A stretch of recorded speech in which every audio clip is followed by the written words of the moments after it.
It was a time of hope, of promise, and great sacrifices. America's greatest generation was embroiled in a long, bitter war. Farmers around the country were working the fields from dawn to dusk, many of them still planting and harvesting with horse-drawn implements and a drastically reduced pool of farm labor. In the middle of America's heartland, a young Iowa farmer stared at a grain wagon, knowing there had to be a better way to move all that grain. He knew he had wasted too much time shoveling corn from the back of his wagon, after spending an entire day, every day, harvesting his crop. Coming up with a good practical solution for this tedious, back-breaking job was not a major feat for someone who designed and built his first tractor cab when he was just 21. This young man, Gary Vermeer, was a thinker, a builder.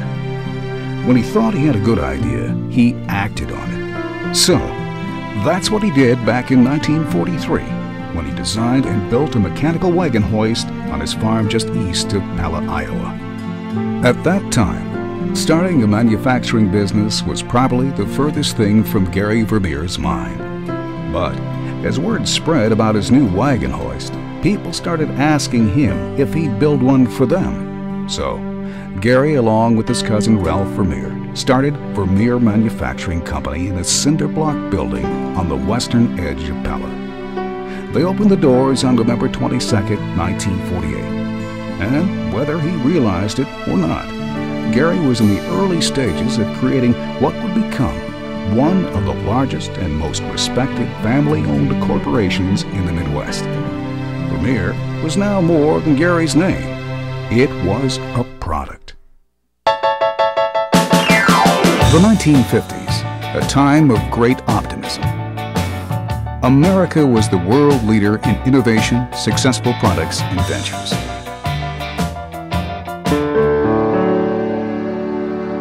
A lot of Gary's early ideas and innovations came to him as he was working on his farm. Usually it was the result of looking for a better, faster, or more efficient way of doing a job on the farm. His first big commercial success, the PTO-powered hammer mill. And a farmer came along there and said to me, "Boy, you got a good idea there, but you ought to put it on wheels." And so we went back, and a day or so later we had it on wheels, just put some handle irons on it and so forth. And you know, I put a little ad in the Walsh's Farmer, and we had 1,000 inquiries in 1 week. And I had one man working for me. But that was the forerunner of the grinder mixer. That's what really put us in business. And then, before long, his little company had 24 employees, and the Vermeer Industrial Division started to form as the original tiling trencher evolved into self-propelled track-mounted power ditchers for underground utility distribution. As early as 1951, Vermeer had an agreement to export some of these new trenching machines overseas.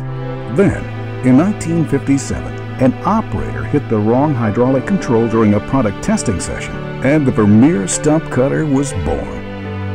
about the next thing that happened, there was a couple of farmers out here by the name of Lonnie and Harry Verplug, and they took an old thrashing machine cylinder, 24-inch thrashing machine cylinder, and then they hooked that on the back of a case tractor, and then they dropped that on top of the stump and they drive ahead. And boy, would that thing bounce and make a lot of noise. But I saw that work, and you know, they did get a stump out with it. We thought if we took that idea that they had and make a 3-inch wheel, that you could just pull that across the stump this way, that then that wouldn't bounce as bad and it might work. But the fellow that was running that thing made a mistake and hit the wrong lever and it went crossways. And we found out it cut about 5 times faster that way. And now that's where we cut stumps. Then came the 60s. Change was the theme throughout the entire country, and so it was for Vermeer.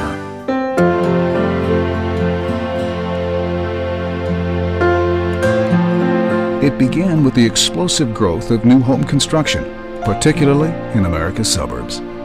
Environmentally conscious consumers demanded cleaner and less invasive ways of stringing utility service across America's landscape. And Vermeer was ready, with a complete line of rubber tire and track trenchers, sporting a new, fresh design. and a reputation for outstanding reliability, durability, and performance in the field. At the same time, an entire fleet of new Vermeer tree spades launched a brand new concept called Instant Shade. This reduced the drudgery of digging, moving, balling, and planting small trees and shrubs for nurseries. In the meantime, the Vermeer Industrial Dealer Network continued to expand as several enterprising employees changed hats, left Pella, and established Vermeer dealerships throughout the country. By the time the decade had ended, Vermeer had quadrupled in size. In the 70s, baby boomers were getting down to business. And about that time, Gary Vermeer took a giant step himself, following an early morning walk with a friend. He said, "I'm tired of putting up hay." And I thought, if this fellow who ought to be in the cattle business is tired of putting up hay, there ought to be a better way to do it.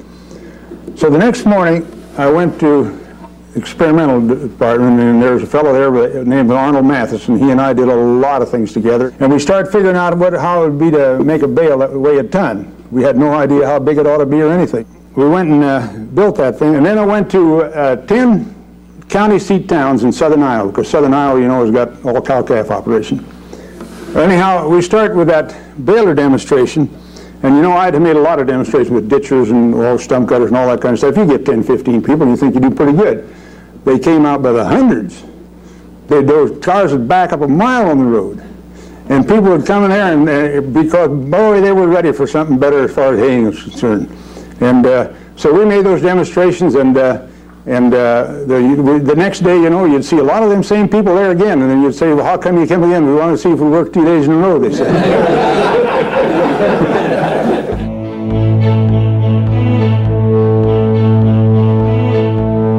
Almost overnight, Vermeer revolutionized the hay industry, and the company doubled in size. Orders for big round balers stretched manufacturing production and capacity to the limits. More than 6,000 balers were sold in 1974 to 1975 alone. New product extensions included rakes and mowers. In just 9 years, 3 new plants were constructed, and by the end of the decade, there were more than 900 employees on board. The 80s began a technical revolution. By 1983, Vermeer International, located in the Netherlands, had become a wholly owned subsidiary of Vermeer, and by the end of the century would expand from its Spartan 2-story offices into a major marketing, manufacturing, and distribution center to support a rapidly growing international sales organization. During that same time, Vermeer developed and refined new underground equipment and methods. In concert with improvements in fluid power transmission, a new line of hydrostatic trenchers was introduced. As jobs got tougher, trenchers got bigger. Trenching the untrenchable was not just a goal, but a necessity in tunnels, along mountain passes, even in conditions that no one would have ever considered or imagined. Vermeer also discovered another huge niche for the environmental product line. Chipper sales exploded, particularly with the introduction of the company's popular hydraulic feed system. Then, in 1989, a new Vermeer management team took over. Gary had built Vermeer with new innovative niche products. The next generation, Gary's son, Bob Vermeer, and daughter Mary Endringa, were also in search of better ways to accelerate product development, streamline the manufacturing process, expand Vermeer's global presence, and recruit, train, and engage a rapidly growing workforce. Because in just a few short years, this new Vermeer team would soon be managing one of the most dynamic and challenging periods in the history of the company. It was a time of empowerment and caring. Some of the philosophies of working on new product all the time, of being financially stable, of taking good care of our people are certainly philosophies my dad had when he started the company in 1948, and that really continues through today. We had to find ways to be more efficient and more cost effective, If you look at Vermeer today, you would see, for example, that technology-wise and equipment in our plants certainly would be much different and much improved from what it was several years ago. I think another thing, as we have become much larger, we've empowered many more people with a lot of responsibility to develop product, to develop solutions, to get manufacturing done, to all those areas. So I think we have given the responsibility to many more people. I think the whole lean philosophy, which started in the 90s, it has changed Vermeer in many ways, and we haven't had that throughout our history. However, I think we were always very interested in looking for a better way of doing something. And really, very, very simply, lean is just the relentless pursuit of waste, looking for how you can take steps out and time and waiting out of any process. And obviously we started in the manufacturing process, but it applies to any process in any kind of business. The culture here at Vermeer is one of just make it happen, going after the things that need to happen and making it happen. But I also believe we really have a caring culture. We have great people. People are the key. They are our most important asset. So it's a culture of improvement, it's a culture of caring, and I think it's a culture of just getting your hands dirty and making it happen. In the 90s, computers and the internet changed everything, and the world became flat. As the dot-com era took off, Bob and Mary had Vermeer poised for growth and geared up to support what seemed to be an insatiable hunger for fiber optic installations worldwide. This launched another decade of skyrocketing sales and explosive growth. Navigator horizontal directional drills and hammerhead mole piercing tools created whole new product lines, a wide range of accessories, and another huge division and profit center that didn't even exist at the start of the decade. It also stimulated new growth and expansion for a dedicated group of entrepreneurs in the international theater. Employment skyrocketed. In less than 10 years, Vermeer nearly tripled in size. And during that same period, Vermeer unveiled a wide range of new products. Environmental machines to help aid the recycling reclamation industry. Bigger, wider, deeper trenching and rock cutting machines to meet the challenging conditions of contractors working on new infrastructures in remote areas of the world. Rebel balers arrived to serve the needs of a totally new group of rural lifestyle customers. Today, as the world gets smaller, opportunities keep expanding. As challenges get bigger, Vermeer machines keep evolving, and the innovations never end. We have the resources and competitive tools to ensure our success in the future, starting with a relentless lean initiative and mandate to eliminate waste and find greater efficiencies, in product design, in the manufacturing process, in distribution and supply management, parts and customer service, here and here and here, and on the job sites of customers worldwide. We're expanding our global footprint in China, in Singapore, with dealerships and trained Vermeer experts around the world. We're broadening product lines, acquiring new technologies, and building alliances that strengthen our presence, increase our support, and advance new technologies and product solutions in existing markets. And we continue to explore new answers for tomorrow's challenges. Our goal is to understand, to focus, and to anticipate customer needs, to find better ways, and work together to collectively design and build better equipment, and back it up with the training and support customers need in order to enhance job performance and ultimately improve their way of life.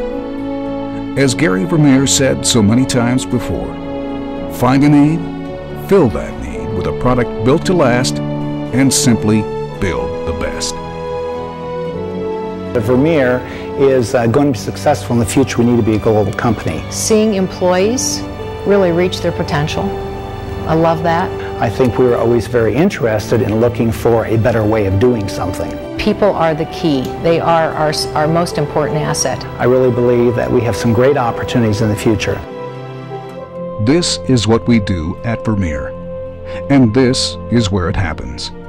On the drawing board, on the floor, in the field, on the job sites, every day across the country, around the world.